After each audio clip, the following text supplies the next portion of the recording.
Favorite shows is coming up, the Royal Rumble. It is the show that I always look forward to. And since we are coming up in the 20-year anniversary while recording this, it's the 20th of January, 2020. We're coming up to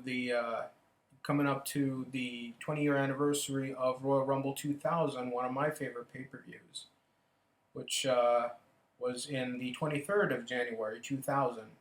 And does it still hold up? Let's check it out. So, the show was in Madison Square Garden, the home of WrestleMania 10 and SummerSlam 98, amongst other shows. But those two shows I do have fond memories of, and still to this day would watch and just enjoy from start to finish. It's such an easy watch. Just like this show as well. Now, none of the matches on the card are huge standouds to the point where you're like, yeah, that changed the business. Maybe except for one. Maybe there's one match that really changed a career for the better. So, let's get right to it. We start off the show with Kurt Angle in the ring. And he pretty much had an open challenge, but everybody knew who he was going to face. Because leading up to this show, I should say, on Raw and SmackDown, we had a little bit of vignettes where who is the guy? You know, there was like this, the lights would go out and we would hear like this heart monitor sounds going on, and we didn't know who it was, but the smart marks knew who it was. And looking back, of course, I knew who it was. But when I was younger and I watched this for the first time, I didn't know. I wasn't a fan of ECW. I didn't even know what ECW was until the invasion angle. I was like, oh, okay, that seems like, they seem interesting, I guess. But I wasn't, that into it. I wasn't a fan of ECW growing up, and I was just, more interested in WCW and WWE. So, yeah, later on, I do look back and I wish that I got to see some of those shows.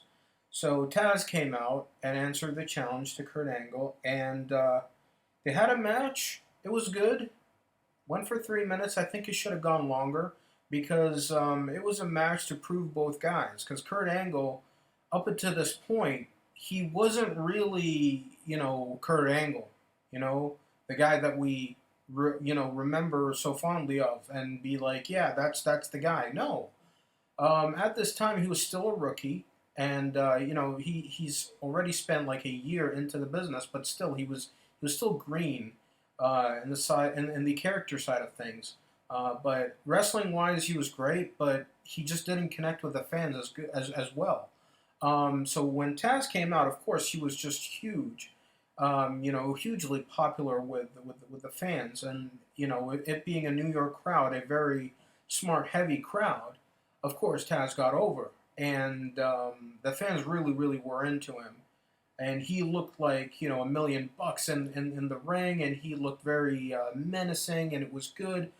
But at the same time, it should have been longer. I think this match should have been longer because you're there, and you should give the fans what they want. There is something of like giving them a taste to see, to actually want to see more of you. But at the same time, 3 minutes I don't think is long enough. So at the end, Tazz wins with his Tazz mission, and he choked out Kurt Angle, but they counted it as a submission. And I think Tazz was one of the originators of the tap out, because I'm not sure, but I don't think that before that the tap out rule was in effect. I believe like back then it was just like verbally submit, but the hand motion, the tap out, I think it started with Tazz. I'm not sure. It could have started earlier with Shamrock. I could be wrong, but I don't remember, people tapping out before Tazz. So I don't know. Maybe it's just me. Then we go to a tables match between the Hardy Boys and the Dudley Boys, and it was an elimination tag team match. It wasn't for the titles. And I thought this was a really good match. This was a really, really good match. One of the better table matches, because what you expect out of a table match is that it wouldn't go long. And this didn't go too long. Went for 10 minutes. But it was a good 10 minutes. It was one of those 10 minutes where it's like, yeah, I wouldn't, there's nothing more I want to see. Like, it ended perfectly. It ended when it needed to end. And it ended in a big fashion. Like, it built and built and built, and the ending was great. Of course, there was that famous spot of Jeff Hardy jumping off the balcony with the swanton onto Bubba Ray. Almost, I think he completely missed him, but for some reason it just broke because he just grazed him, because that's something that Jeff Hardy always does. That at that time, where it just made me wince and just go, how is he still alive? How is he not in a wheelchair? Just almost completely missing his target and, falling ass first onto the floor. Yeah, it was a good match. I really enjoyed it. And it's one of those matches that you can go back and watch. And it's an easy watch. I would definitely recommend it. Then we have Jericho versus Chyna versus Hardcore Holly for the Intercontinental title, for the undisputed Intercontinental title, because what happened was, on SmackDown, there was a triple threat match between Chyna, Jericho, and Hardcore Holly, and Chyna and Jericho both pinned Hardcore Holly. This is one of those things where, you can never get it right. I don't think there was ever a time where you got the double pinfall right. Because, of course, why, shoot-wise, why would you let the other guy pin the guy? You would, of course, you would push him off, or beat the shit out of him. You're not really gonna, let the referee count the pinfall while you are pinning the guy and the other person is pinning that same guy. It's way too confusing. This never worked. Never worked in wrestling. Never ever. I don't know why they always do this. They've done it a few times. They've done it a few times, and every time it just sucked. It was never believable. It was never good. It came off really sloppy. And it didn't need this. I don't think this was a meaningless storyline. Co-champions, who cared? No, nobody cared. Nobody cared. And Hardcore Holly, they tried so hard to push the guy. Many times I remember they tried him out with Sparky Plug and then Hardcore Holly. They tried so hard with him. Repackaged him. And I remember, the final straw was in ECW, the resurgence of ECW in 2006. They tried, building him up to win the championship, but the fans didn't take to him. Nobody believed him as being the top guy. So I don't know, they should have pulled back with Hardcore Holly. And Jericho and Chyna, they had a weird feud. It was such a weird feud. Because, yeah, Jericho came in as the heel, but the fans loved him. And I don't think there was ever a point where Jericho turned babyface. It's just that the fans turned him babyface. And he started to feud with heels. It was never him announcing that he was becoming a babyface, or there was an official babyface turn. It was just, out of nowhere, he started feuding with heels, and, it was kind of like Stone Cold.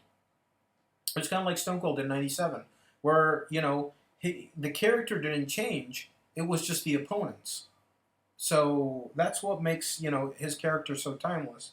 And, it's so weird looking at Jericho 20 years younger and a little bit faster, but he had some of the same tendencies that he still, to this day, when you watch his matches, you're like, yeah, the dude needs to stop that. Because I always hated whenever he would grab the guy, really close and whisper in his ear his next spot. I always believed in calling it in the ring, but at the same time, dude, that's ridiculous. You gotta rehearse a few moves. Don't be grabbing the guy and like whispering him, like nonchalantly in front of the crowd. It just takes me out of it, and that's one of the reasons why Jericho was never a top guy. Now he is, in AEW, but back then, I don't think he would have ever been the top guy. And even if I was WWE, I wouldn't build the company around him. I understand why he was never that guy, the guy. So, but he was over, and not taking anything away from him, he was over. So the match itself, it wasn't good. It wasn't good at all. I didn't like it. It was boring, to be quite honest. It's very skippable. And I remember like the feud he had with Chyna, where despite the things that he would do, he would hit her with a chair. There was this one time. Okay, there's this one time. Look for it. I'm not sure if it's on YouTube or not because I believe it's very graphic. I don't think it's even in the WWE Network. There was this one time where he took Chyna hostage. He took Chyna hostage, and I remember him taping her onto a chair so she couldn't escape, and he started hammering her thumb, and you would see like gore coming out of her thumb, and I was looking at this and I'm like, what am I watching? Why? This isn't a blood feud. This doesn't need this. For God's sakes, it's for the Intercontinental title, a title that didn't mean shit at the time. Seriously, in 2000, in 99, the title changed hands multiple times. Nobody cared about the Intercontinental title. Nobody really cared about the Intercontinental title since probably when The Rock had it in 98. And for some reason, you had a weird blood feud between a guy that came from another company and a woman that I don't know. It was just, why? It wasn't like your two top guys. I don't get it. I really don't. It was just so shocking. Like, why would they do this? It wasn't even shocking in a good way. It was the kind of shock that really didn't need to happen. And it was a throwaway thing on SmackDown. So why even do it? It was kind of like that thing where The Undertaker slit his wrist and made Mideon, drink the blood. It was like, okay, what did you do with Mideon after that? Not even 6 months later, he was freaking naked Mideon. I don't know. It irks me sometimes. And some people say, like, WWE is stupid now. They should go back to the Attitude Era. Really? Really? Go back to the Attitude Era? Naked Mideon? Hammering somebody's thumb over an Intercontinental title? Whatever. So, after that, we had a tag team title match between the New Age Outlaws and the Acolytes. This was fine. This was a whatever match. It went for 2 minutes, and it needed to go 2 minutes because I believe Billy Gunn was injured going into this. Or maybe he got injured during this match. Don't remember, but he was injured around this time. He had a he had a shoulder injury. He had some sort of shoulder injury. And I remember after this, he had his arm in a sling, and then he had a match. There was a 3-on-1 match that he had, I think, against The Rock.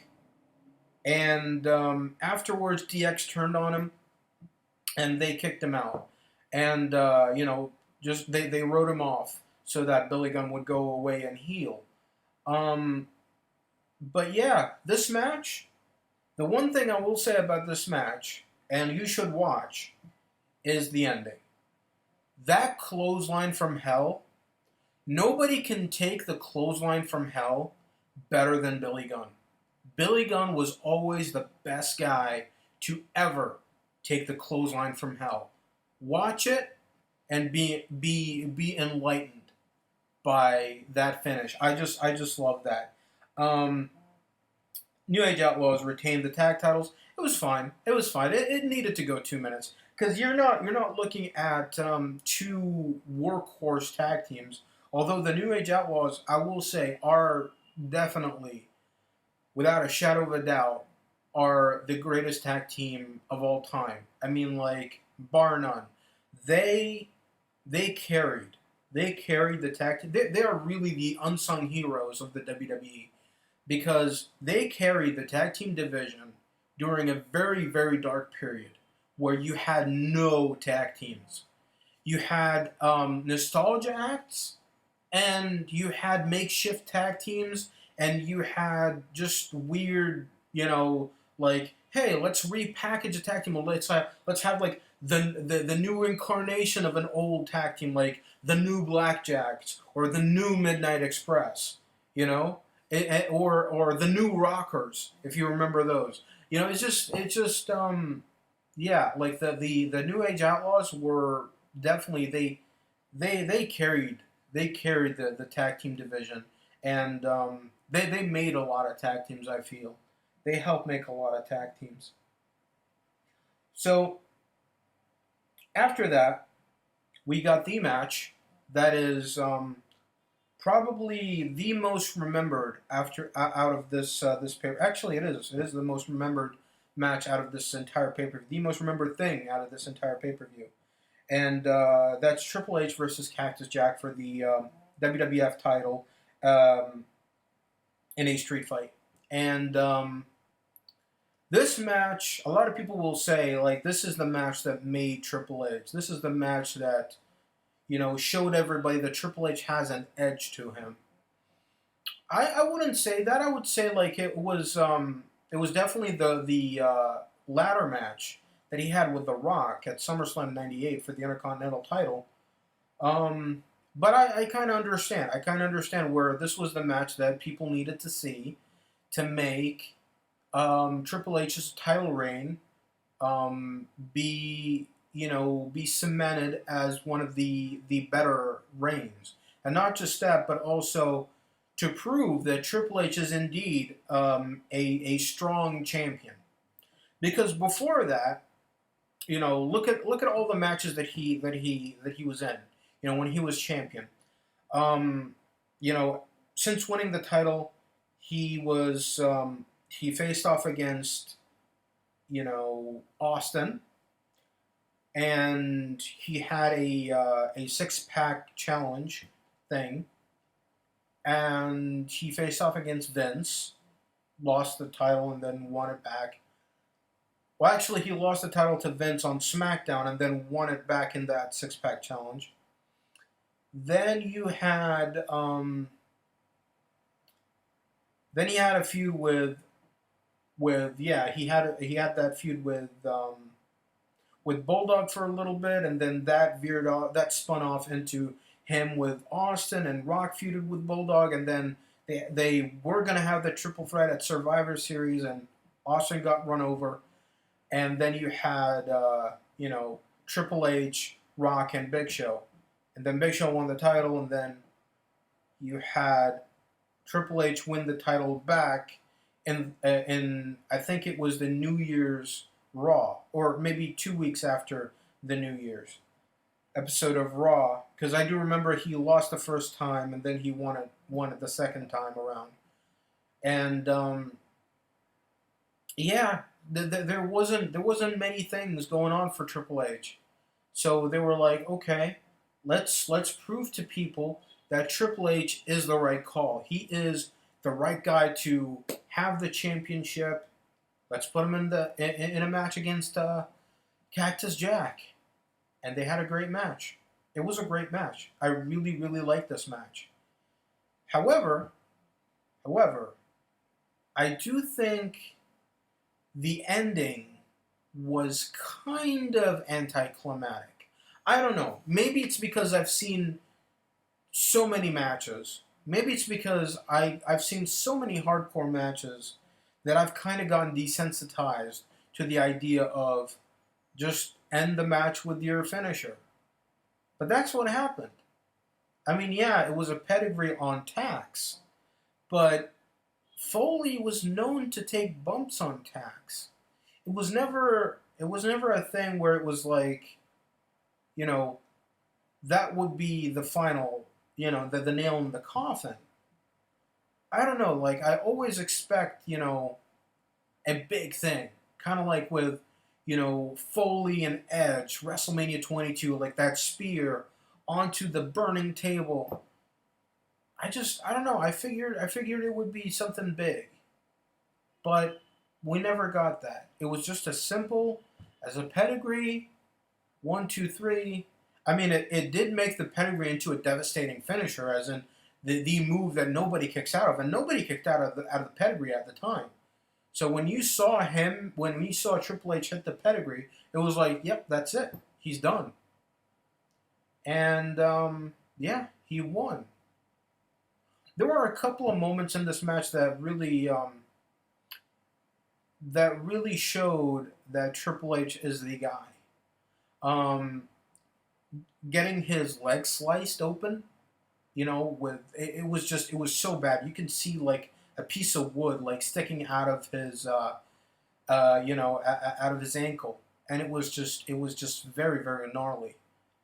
Um, and he kept on going, and this goes to show that Triple H is indeed a professional. He is one of the most professional, professional wrestlers of all time. I know that sounds moronic, but it's true. He is definitely built for this business. And if I'm ever building a company, or around somebody, I would want a guy like Triple H to be on top, because he's the kind of guy that I would depend on. So that happened, and of course the chair shots, the killer chair shots to the head.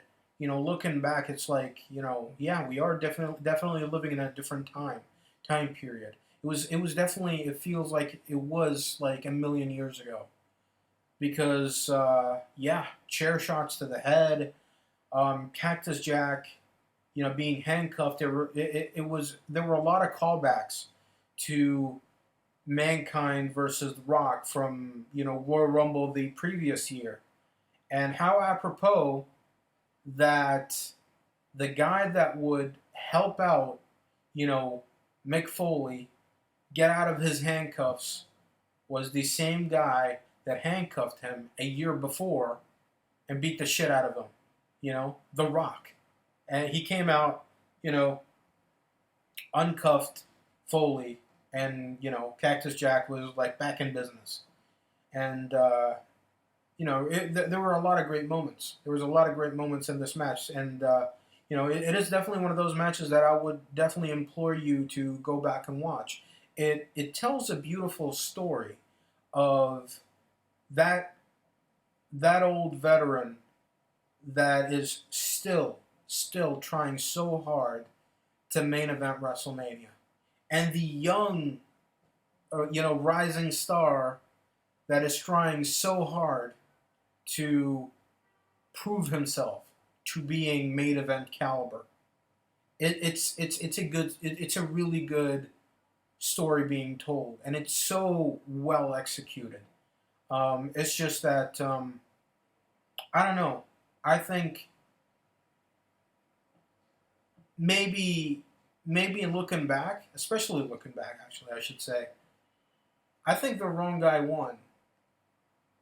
I think if I was booking this, I would have had Cactus Jack win this, because especially with the things following, it would have made much more sense to have Foley win, and I think it would have been a great move, and also I think the roof would have exploded.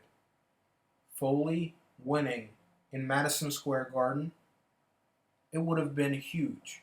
It would have been, astronomical. So I would have had Foley win. Foley winning, then you go on to the next pay-per-view, and then he can drop the title back, inside Hell in a Cell, and then he, you know, has his rematch clause at WrestleMania. Makes sense. Makes all the sense in the world. But instead, they just had him lose, then go on to the next pay-per-view, and you know what happens. So, yeah. But still a great match. I would still implore you to check it out. Now we go to the Royal Rumble itself. And I think this was a good Rumble. It's definitely a very underrated Rumble. Because it went for a little bit over 50 minutes, but you didn't feel it. Because it had those ebbs and flows that I really enjoy in Rumble matches. And not just that, but it had a couple of star-making moments. Rikishi was definitely the breakout star of the Rumble. Big Show making himself out to be like the monster, and you had a few, the comedy moments where Kai and Tai keeps trying to get into the ring and trying to implement themselves onto the Rumble match, and every time they get in, they get eliminated. Or they don't get eliminated, they get thrown over the top rope.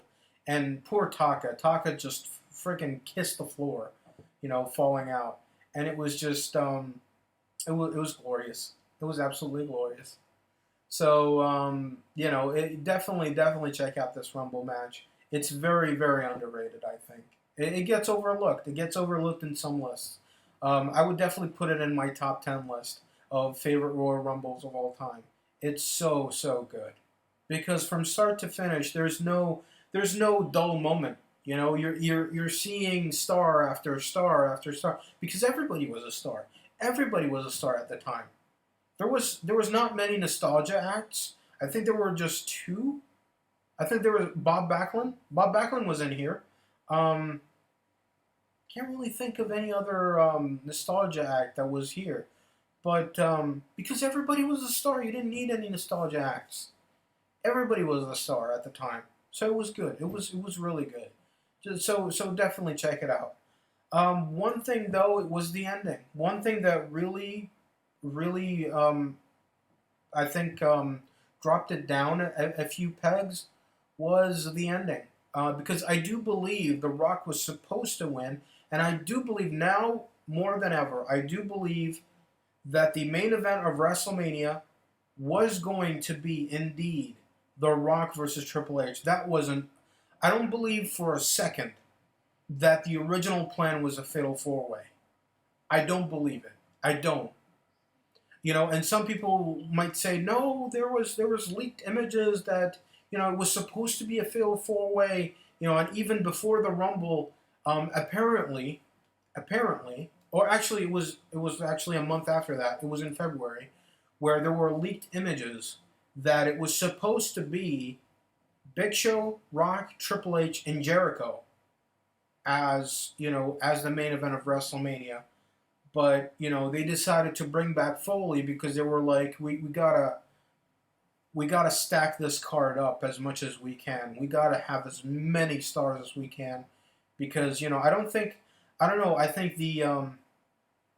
think the ticket sales weren't as good. I'm not sure. I'm not sure about that. But maybe the ticket sales were not as good. Because I will definitely believe this was not as good as WrestleMania 15. Because the Attitude Era was so freaking hot in 99. I think it was like the most profit that they've had, in a long time. Maybe ever. So, I do believe that it was supposed to be The Rock versus Triple H. And you know why I know that? Watch the ending to the Rumble. Because you had Jimmy Corderas right there. And you had The Rock, okay? He was on Big Show's shoulders. And then he did like this victory roll thing. And, he flipped Big Show over the top rope.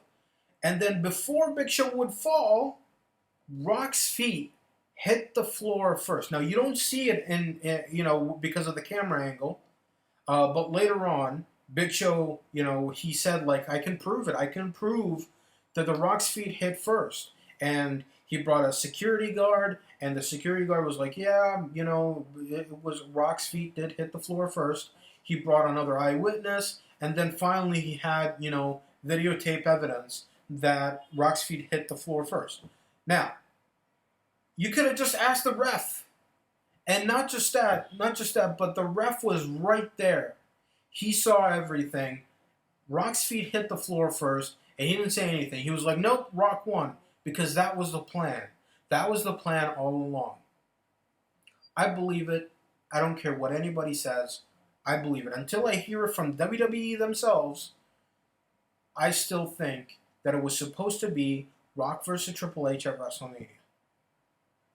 Now, the match itself, I thought it was really good. Like I said, it was so much fun from start to finish. Had a really good ending. But even though that it was botched, I liked how hot the crowd was. And after the match, Rock was, he was about to, cut a promo, and then Big Show interrupted, and he beat the shit out of Rock. And then, he was like, yeah, Big Show is a sore loser, and blah, blah, blah. And, that was it. That was it. And it just ended like that, because it's so weird, because usually now, especially nowadays, for the past, 10 years, or even more than that, usually the winner would get on top of the ropes and point at the WrestleMania sign, or he would celebrate and fireworks would go off. But back then it wasn't like that. The winner would win the match, and the winner would win the match. What the hell am I saying? The winner would celebrate after winning the match, and that was it. It was like, or somebody gets attacked, and there was always something. There was always, it was just, let's get to the next storyline. Let's keep things moving. Which is a good thing and a bad thing. I've given AEW a lot of gripe for not slowing down, stopping, and smelling the roses, because sometimes you got to do that. But with the Attitude Era, it was the same thing. You can't look back and reminisce and be like, oh my God, the Attitude Era was so much better than nowadays. When you see the same thing going on with AEW, and you're like, no, this is wrong, or this is wrong. What the Attitude Era did was much better, or vice versa. So, with that being said, I really enjoyed this show. Go back and watch it. And I've rambled on long enough, but I promise that going forward, I will try to keep my thoughts a little bit more concise. I just miss you all. I just miss recording and putting up my videos on YouTube, and I'll try to do that more often. So, with that being said, rate, comment, favorite, and please subscribe, share with your friends, share with everybody. Check out my next video. I'll be talking about something else.